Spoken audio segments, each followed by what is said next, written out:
Welcome to the world of science fiction. Don't forget to like and subscribe so you don't miss new stories. Enjoy the listening. Ethan Kane boarded the interstellar spacecraft with a mix of trepidation and excitement as he navigated through the narrow corridors. The scent of recycled air and metal became increasingly prominent, a sharp reminder of the vast distance from anything familiar. Dr. Kane, I presume, a voice echoed down the hallway.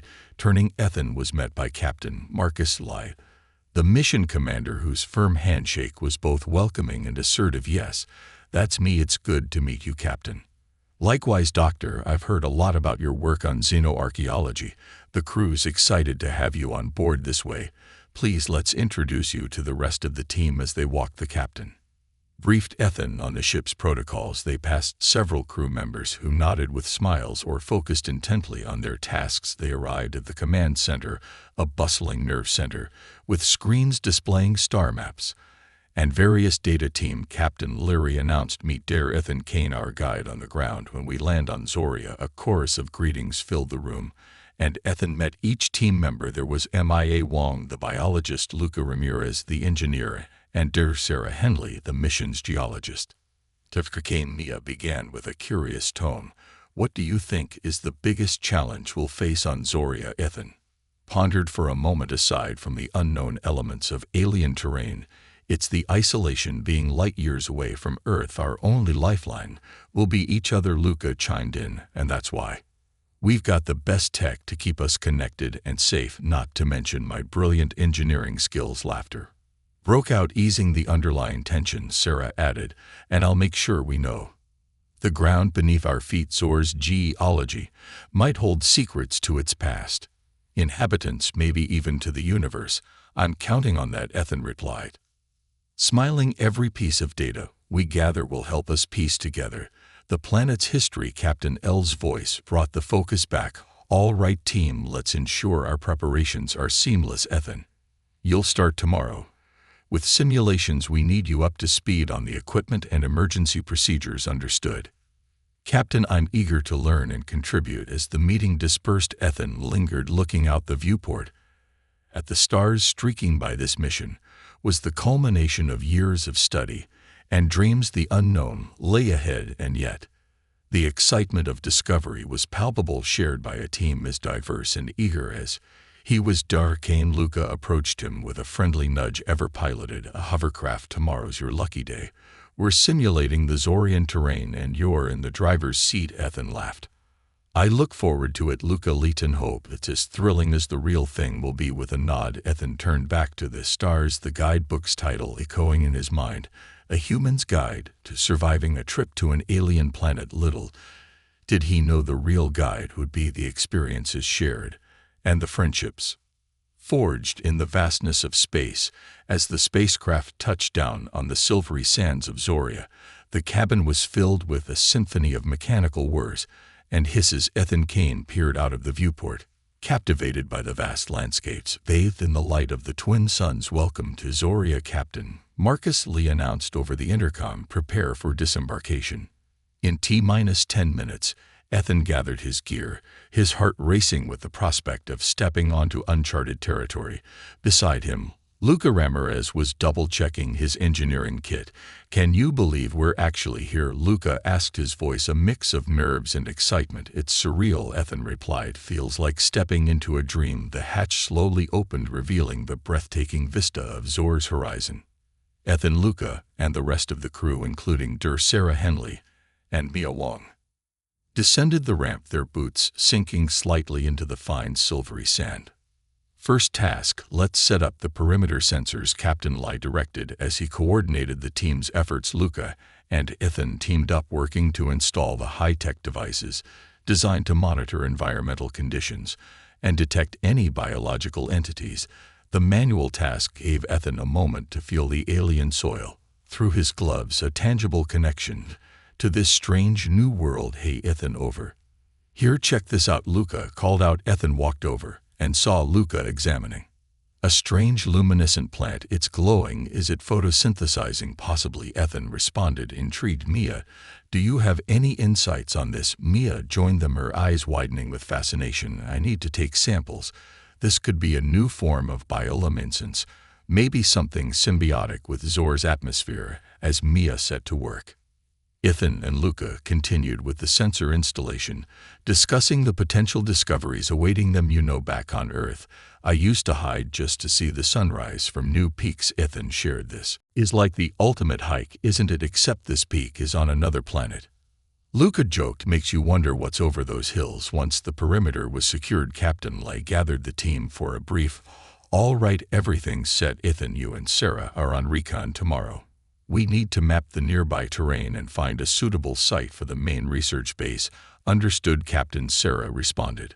"We'll take the rover out at first light." That evening, as the sun set, casting a violet hue across the land, the team assembled outside the makeshift camp, sharing a meal provided by their compact food processors. Ethan couldn't help but feel a bond forming not just with the crew, but with Zoria itself. As they laughed and planned for the days ahead, the alien landscape around them seemed a little less foreign. "Tomorrow's a big day," Captain Lai said as they wept. "Rest up, Team Zoria awaits." Ethan retired to his tent, his mind alive with possibilities. He knew the real work would begin at dawn, but for now he lay back listening to the strange melodic sounds of the alien night, the manual's advice a distant echo in his busy mind. Ethan and Sarah Henley were up at first light, their mission to scout the terrain and identify a potential site for their main research base. As they loaded their equipment into the rover, the cool, crisp air of Zoria morning rushed against their suits, ready for a little adventure. "Sarah?" Ethan asked, his eyes scanning the horizon. "Always, Sarah," replied with a grin. "Leighton, find our new home." The rover kicked up clouds of silver dust as they traversed the alien landscape. The terrain was a mix of flatlands and gentle hills with scattered outcroppings of strange twisted rock formations. "Look at the stratification on those rocks," Sarah pointed out, her voice filled with excitement. "Zor's geological history might be more complex than we thought." Ethan nodded, making a mental note to collect samples on their way back. They continued their journey, each hill and valley bringing new wonders. It was during one of these explorations near a series of low bluffs that they spotted something, or rather someone. "Sarah, do you see that?" Ethan slowed the rover, squinting against the bright light ahead of them. A figure stood, a tall, slender being, its skin shimmering with a metallic sheen reflecting Zelia's twin suns. The alien watched them approach. Seemingly unafraid, Ethan stopped the rover a safe distance away. "Hello," he called out, his voice transmitted through the rover's speakers. "We come in peace."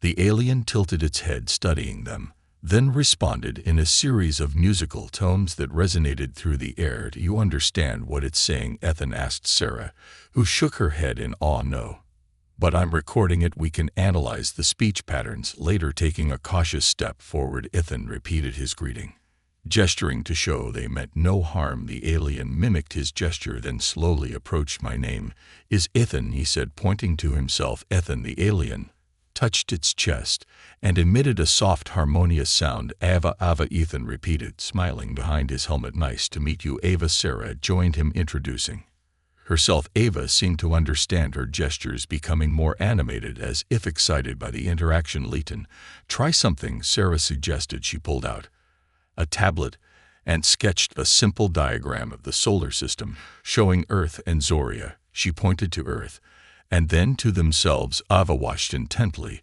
then drew a similar diagram in the dust at her feet, pointing to Zoria, and then around her. "She's telling us this is her home," Ethan interpreted, his heart racing with the thrill of first contact. For the next few hours, they communicated through drawings and gestures, learning about each other. Ava described her people and their way of life in simple visual terms.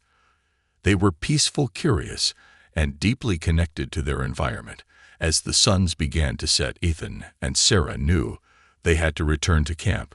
"We should head back," Sarah said reluctantly, "but we'll come back tomorrow." "Ava, can we see you again?" Ava nodded, her expression conveying what seemed like joy. Back at camp, the crew gathered around, listening intently as Ethan and Sarah recounted their encounter. "We've made first contact," Ethan said, his voice filled with awe, "and it was nothing like we expected. It was better." Captain Larry looked around at his team, a sense of pride evident in his voice. "Tomorrow, We go back together.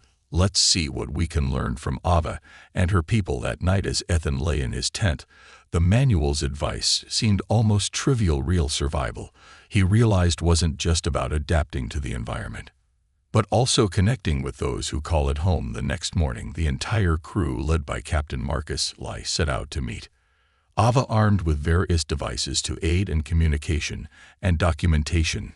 The air was filled with a mix of excitement and nervous anticipation as they approached the designated meeting spot. As they neared the bluffs, Ava appeared, greeting them with her now familiar melodic tones. "Good morning, Ava," Ethan greeted, stepping forward with a smile. "We brought more friends today." Ava's gaze moved curiously from one crew member to the next, her expression one of gentle scrutiny but evident welcome. "This is Captain Lai," Ethan introduced, "and this is Luca, our engineer, and Maya, our biologist."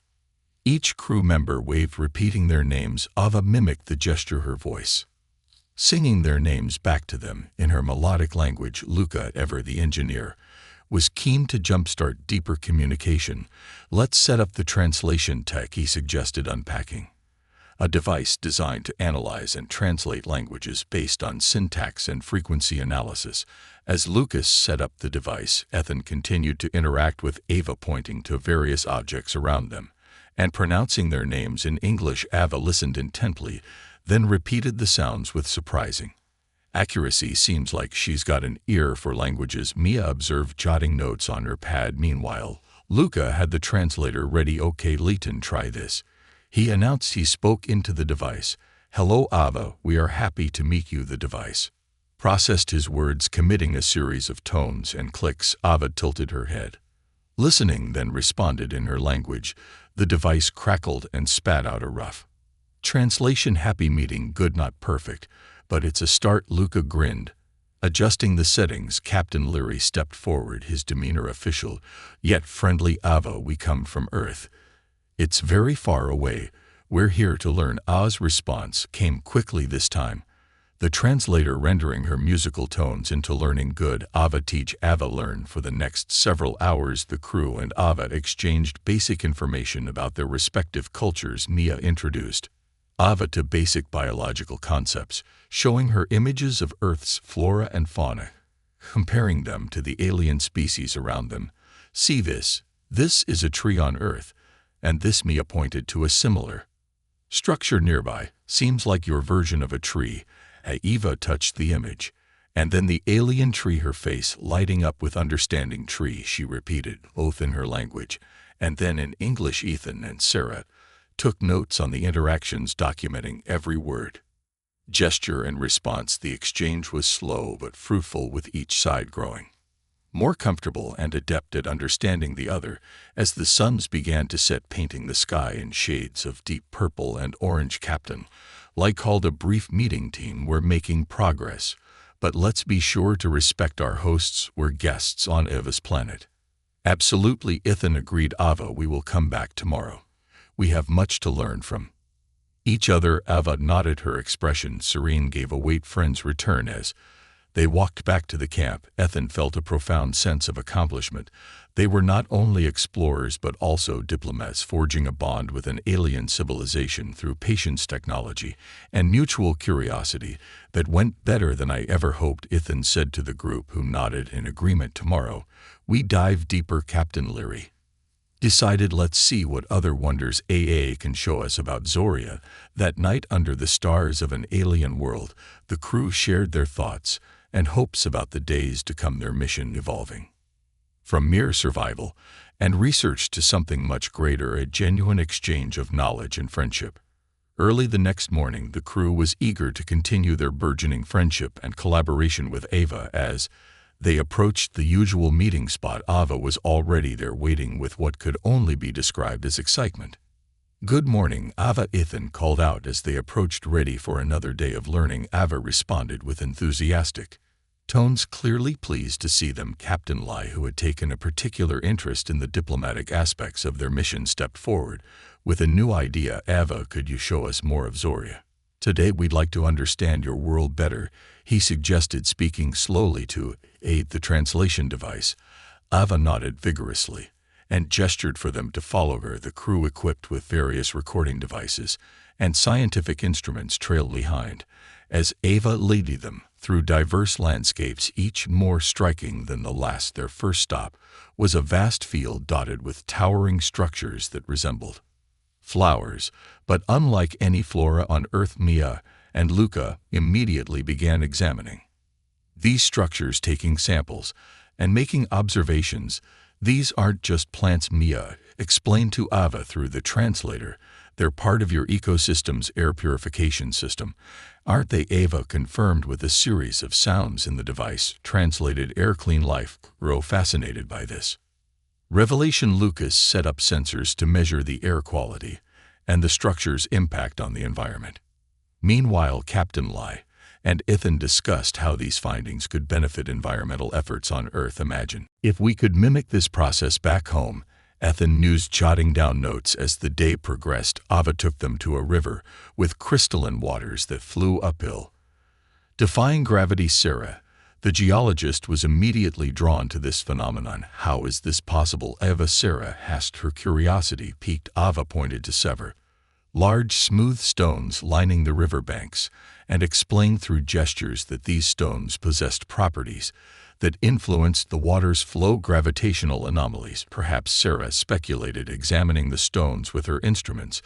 "This could revolutionize our understanding of physics." The team was abuzz with excitement, each member engaged in their own analysis while sharing insights and theories. Ava watched, her eyes reflecting pride and a willingness to share her world's secret. As the suns began to set, painting the sky in brilliant hues, Ava led them to a high overlook. The view was spectacular, providing a panoramic view of Zor's diverse landscapes. Ethan stood next to Ava, both taking in the view. "Your world is beautiful, Ava. It's different from Earth, but there's a familiar beauty in its diversity." Ava responded with a melody that the translator couldn't quite capture, but the sentiment, warmth, and shared appreciation was clear. Before heading back to camp, Captain Lee offered his thanks to Ava. "We've learned so much today. Thank you for sharing your world with us." Ava's reply was simple but heartfelt. "Friends learn, friends share." That night back at camp, the crew gathered to discuss the day's discoveries. Each member was animated, talking over each other in their eagerness to share their findings and ideas for further exploration. "We're not just surviving here, we're being given a glimpse into a whole new way of existing with nature," Captain Lai reflected, looking around at his team. "Let's make sure we continue this mission with the respect and curiosity that it has shown us." Ethan nodded in agreement, feeling a deep sense of connection not only to his crew but to this alien planet and its inhabitants. "Tomorrow we explore further. Who knows what other wonders await." As they retired for the night, the stars overhead were a reminder of the vastness of the universe and the small but significant place they occupied within it. The mission had become more than a journey of discovery. It was a bridge between worlds, built on mutual respect and an earnest desire to understand. The following day, after an intense session of data analysis and cataloging the previous day's discoveries, Captain Lee proposed a change of pace for the crew tonight. He announced, "We're going to take a break. Let's enjoy our first night out under Zoria's stars. It'll be good for everyone to relax a bit." The team agreed enthusiastically. As evening approached, they prepared a small campsite away from their main base, near a gentle hillside that Ava had shown them ideal for stargazing. Luca brought out a portable stove, while Mia and Sarah set up the seating area with lightweight foldable chairs. "Who knew you were such a chef, Luca?" Ethan teased as Luca began heating up a pot of stew he had put together using a mix of their ration ingredients and some safe edible plants Ava had identified. Luca grinned, stirring the pot. "There's a lot you don't know about me, Dirk. Cane cooking happens to be one of my hidden talents." As twilight descended and the twin suns dipped below the horizon, the sky transformed into a canvas of deep blues and purples with stars beginning to twinkle into existence. They were unlike any constellations they knew from Earth, and the crew took turns pointing out patterns and making up names for them. Ava, who had joined them for the evening, seemed fascinated by their star-naming game. Ethan explained the concept to her through the translator, and soon she was suggesting Names of her own this one, Ava said, pointing to a bright cluster in Zorian. Is called Laya, it means light of the heart that's beautiful, Sarah responded, warmly writing it down in her notebook. Wet call at the Luria cluster in our logs. The evening progressed with more stories and shared laughter. Ethan found himself sitting next to Ava, their shoulders.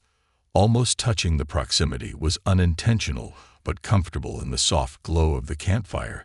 Ethan felt a connection that went beyond their shared interest in science. Ava, he began tentatively, what do you think of us being here? Does it bother your people? Ava looked at him, her expression thoughtful. No bother, learn good, share good, she replied. Ava, like Ethan, friends. Ethan smiled, feeling a surge of happiness. I like you too, Ava. I've learned so much from you. As the fire dwindled to embers, Captain Lai stood up, stretching. I think it's time for us to head back. We got another big day tomorrow.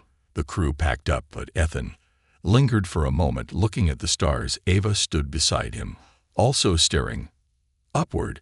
It's hard to believe how far from home we are, Ethan said softly.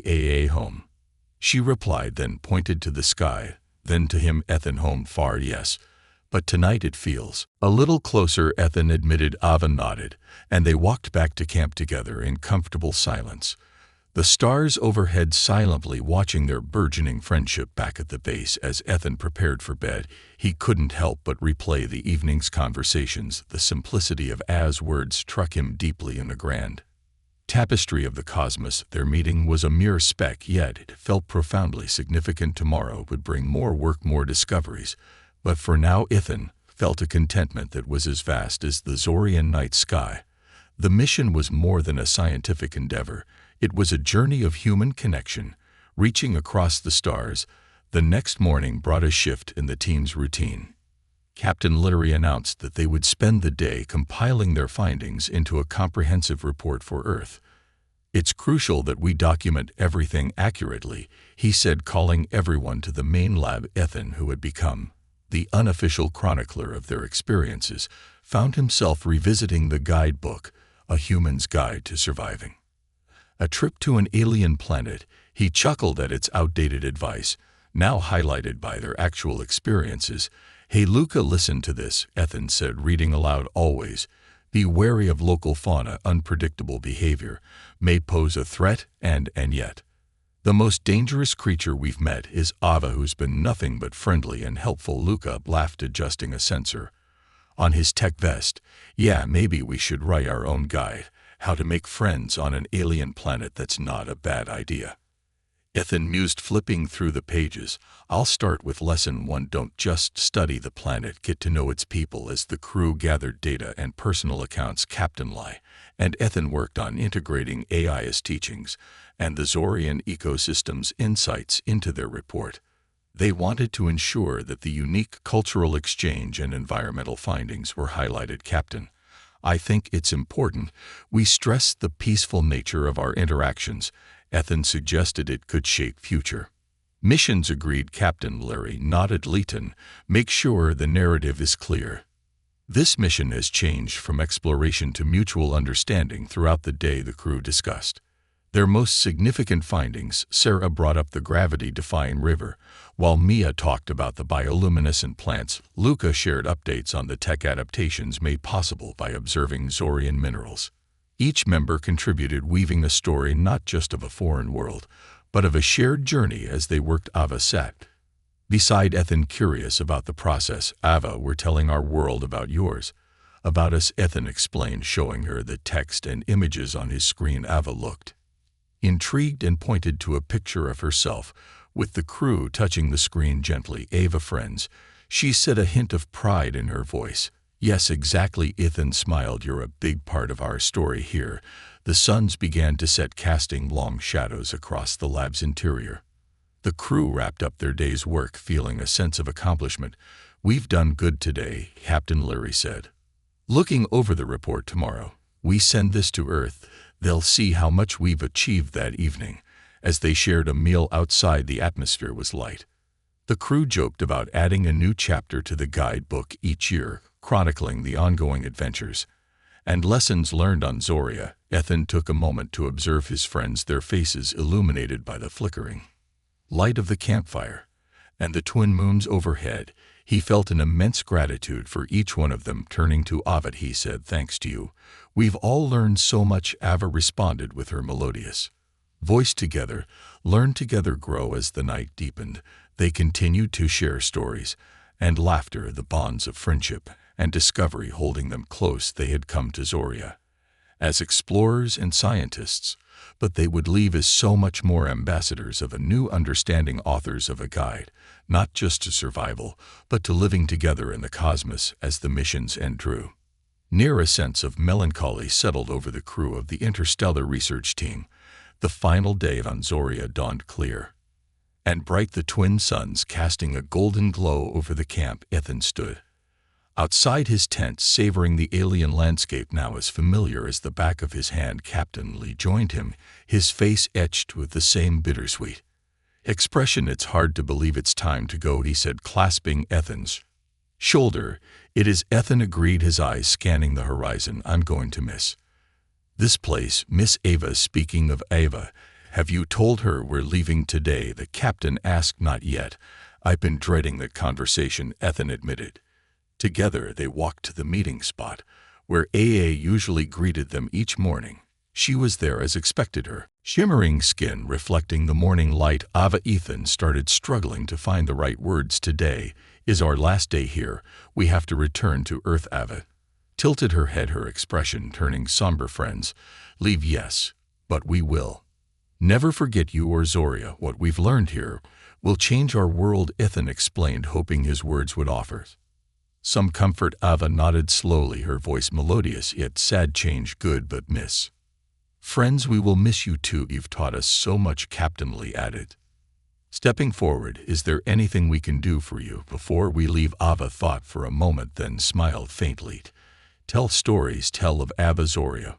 We will," Ethan promised, "and we'll try to come back." The crew spent the morning with Ava, taking a final tour of the areas where they'd made their most significant discoveries. Lucas set up a data beacon to continue monitoring the environment remotely, ensuring they would keep learning from Zoria, even from afar. As they returned to the ship, Sarah and Mia collected the last of their equipment.